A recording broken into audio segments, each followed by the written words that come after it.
एक सारांश एक पुस्तक का आपके साथ शेयर करना चाहूंगा। आपने 7 habits of highly effective people जो पुस्तक आपने शायद पढ़ा होगा, स्टीफन कॉवी जो सबसे बड़े माने जाने वाले मैनेजमेंट गुरु थे, उन्होंने यह पुस्तक लिखा है।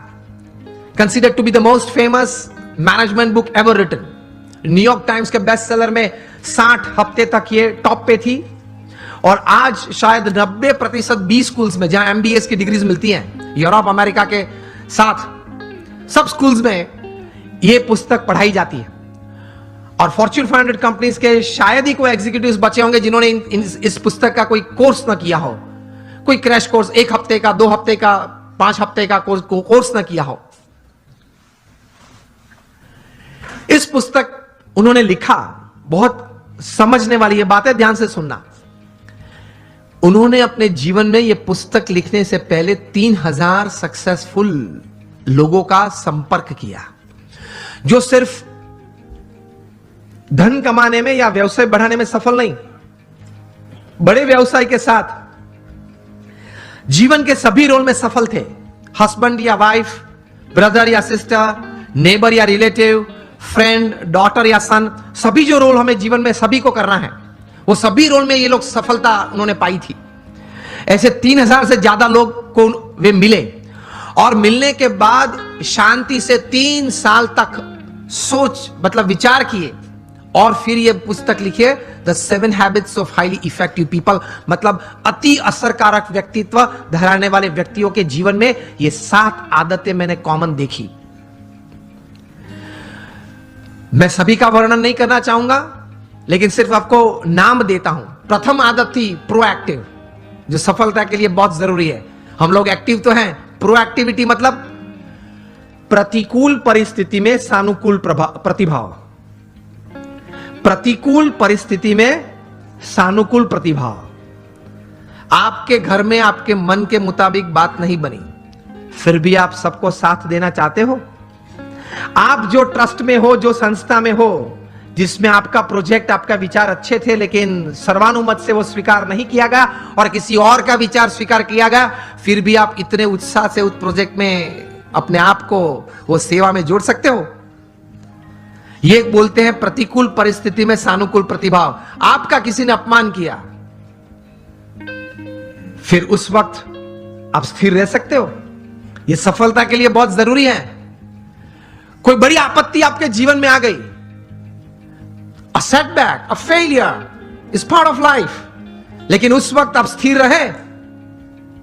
आपने जो विचार या उस वक्त जो एक्शंस बताए वो नीति नियम के अनुसार थे या गैर रीति में आप चले गए। प्रतिकूल परिस्थिति में सानुकूल प्रतिभाव।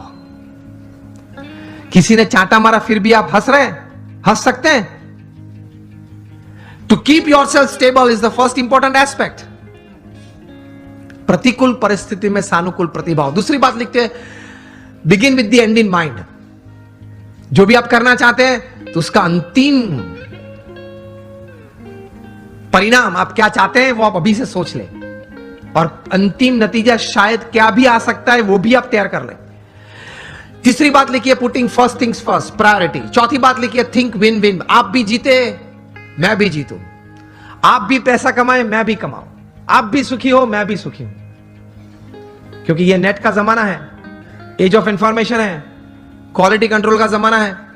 आप किसी व्यक्ति या किसी कलीग के साथ 1 बार 2 बार चीटिंग कर पाओगे, तीसरी और चौथी बार नहीं। यस और नो? Think win win.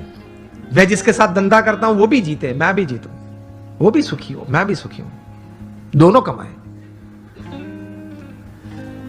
5वीं बात लिखी थी, seek first to understand and then to be understood. ये मिलियनर यूथ समृद्ध जीवन के लिए ये आदत बहुत जरूरी है। Seek first to understand and then to be understood. आप पहले वो व्यक्ति को समझने का प्रयत्न करें, फिर वो व्यक्ति मुझे समझे, ऐसी अपेक्षा रखे। हमारी बात यह होती है कि देख तू मेरा सुन, पहले तू मेरी बात सुन। ये स्टीफन कॉवी लिखते हैं, ये 3000 सक्सेसफुल पीपल के जीवन में यह आदत थी। पहले वे सामने वाले व्यक्ति को शांति से सुनते थे। कभी हम सुनते हैं तो उसके पीछे हमारा विचार यह रहता है कि इसको उत्तर क्या दूं।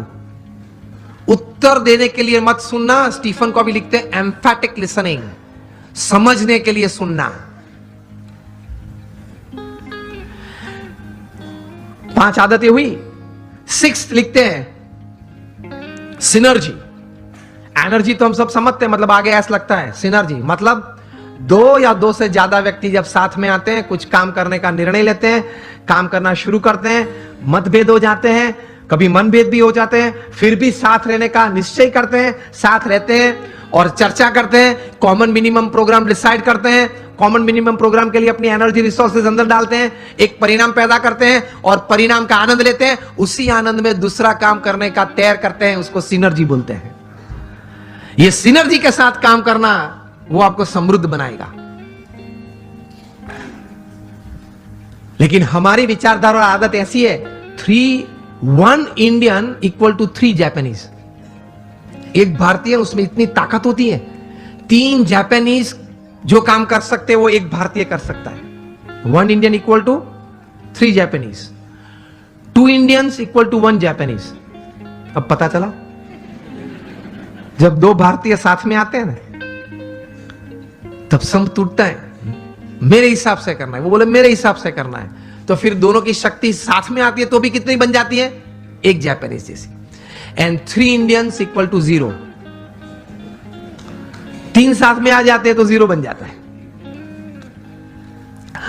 और 7th हैबिट लिखते हैं शार्पन योर सॉ।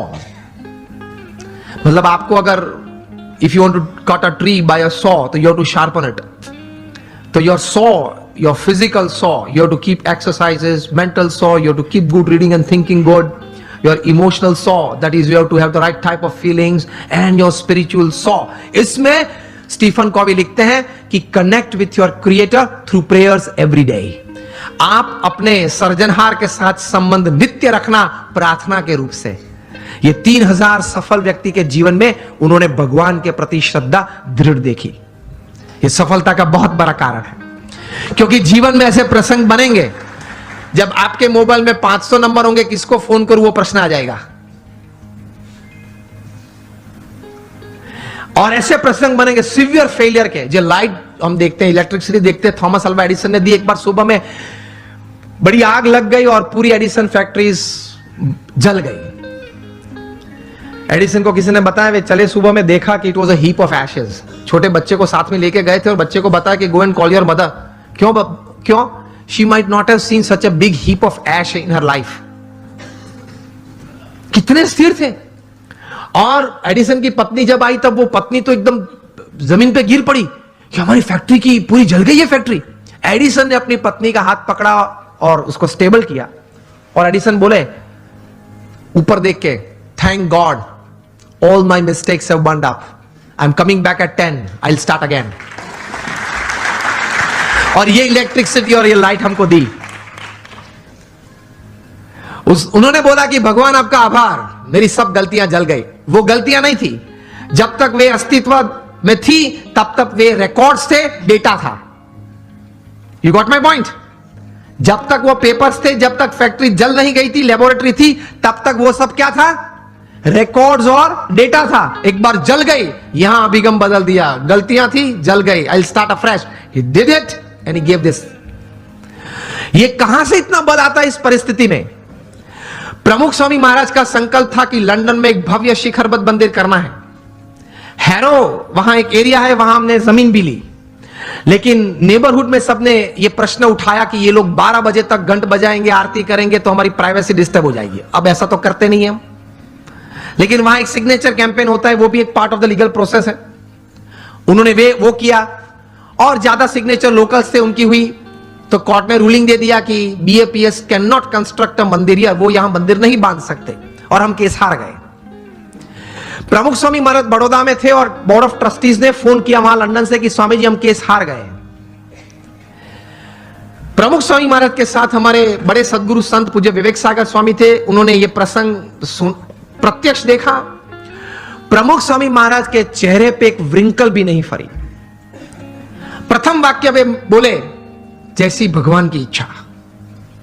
दूसरा वाक्य वे बोले कि हमने तो अपना पुरुषार्थ सही भावना से किया था, अब परिणाम जो भगवान की इच्छा है वो हम स्वीकार लेंगे। और तीसरा वाक्य बोले कि हमने तैर किया था, वो मंदिर तो करना है और कोई जगह ढूंढना चालू कर दो, मंदिर तो जरूर बनाएंगे।